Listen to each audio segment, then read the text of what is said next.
Pauta número 8, dados do Monitor da Violência, elaborado pelo site G1 em parceria com o Núcleo de Estudos da Violência da USP e o Fórum Brasileiro de Segurança Pública, aponta que o Brasil teve uma queda de 22% no número de mortes violentas registradas nos 9 primeiros meses deste ano em comparação com o mesmo período de 2018. Então esse número a gente já vem dizendo há semanas aqui, mas está mais do que confirmado, queda de 22% no número de mortes violentas nos 9 primeiros meses do ano.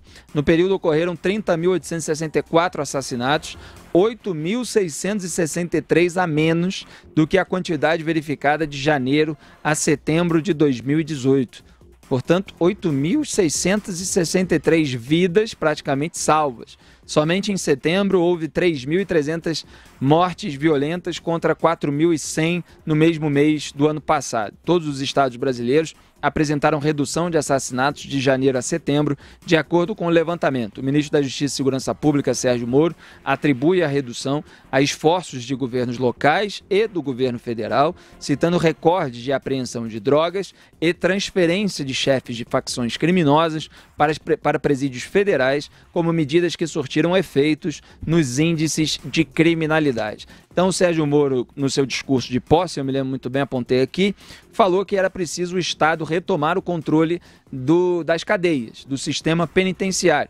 Houve, é claro, de lá para cá, uma rebelião aqui e ali, essas coisas gravíssimas que já vinham acontecendo há muito tempo, mas isso está sendo cada vez mais afastado por medidas como essa, que tem uma consequência direta na taxa de mortes violentas. Augusto. Olha, vejam como são positivos os efeitos do que é apenas um esboço da política nacional de segurança pública que o Brasil nunca teve. Até agora, e oficialmente ainda é assim, são os estados os responsáveis pela segurança pública. No entanto, Sérgio Moro, por ser um homem de bem, por ser um homem que pensa no país, era assim como juiz, é assim como ministro, o Sérgio Moro tomou a iniciativa de agregar os estados, de fazer com que os estados entendam, os governadores entendam a importância do combate à criminalidade, né? Não só à corrupção, como ele fez como juiz da Lava Jato brilhantemente, e os resultados aparecem aqui. Ele está, repito, é importante saber, ele está fazendo um trabalho de inteligência que ajuda ao desmonte de organizações criminosas que apavoraram o país vem apavorando o país desde o final do século, como o PCC, o trabalho de inteligência localiza aí o caminho do dinheiro e interrompe. Ele prendeu o tesoureiro do PCC, um dos principais tesoureiros, o que equivale a prender o contador do Al Capone. É um trabalho brilhante. E ele separou a cabeça do corpo ao isolar em presídios de segurança máxima os líderes dessas organizações. É mais um motivo para que o Congresso crie juízo e dê ao Sérgio Moro os instrumentos necessários para que ele prossiga nesse combate.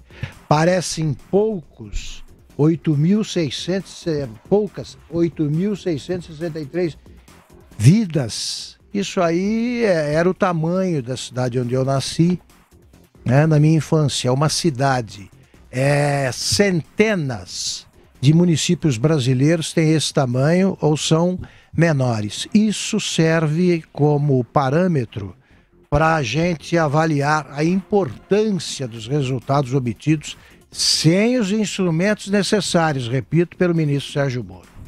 Lembrando que durante os governos do PT, o Brasil chegou a ter o maior número absoluto de homicídios no mundo, mais de 60 mil assassinatos por ano no Brasil, e felizmente esse número está baixando. Vamos cobrar aqui, vigiar o trabalho desse governo para que continue melhorando sempre. Zé Maria Trindade. Zé Maria perdeu a conexão com a gente? Continua.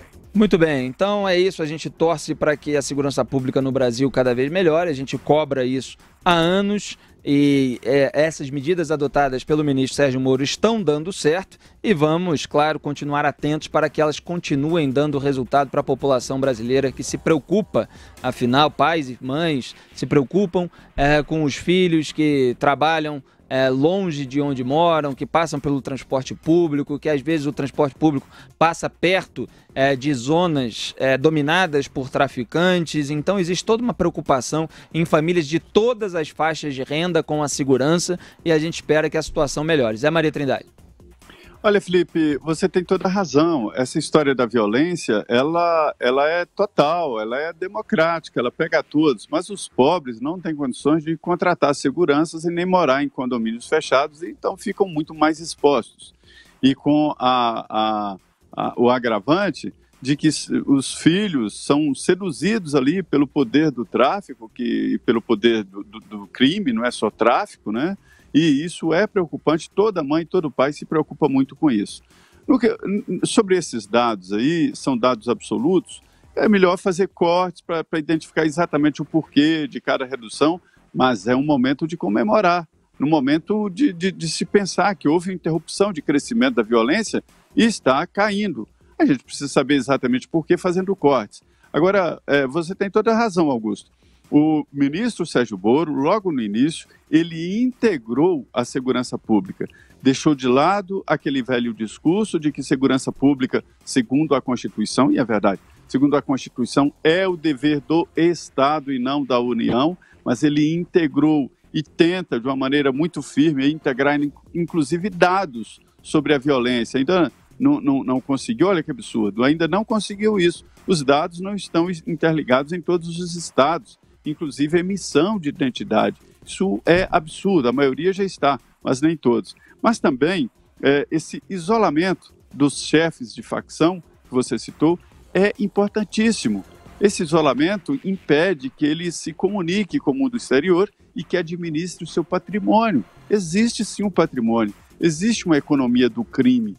Essa economia, para o Brasil, ela é positiva, ou seja, o crime dá lucro porque os traficantes e os familiares estão ricos. O que o ministro fez? Foi atrás dos contadores e foi atrás dos lavadores de dinheiro, porque o patrimônio está em nome de alguém, não se guarda só dinheiro. E também o ataque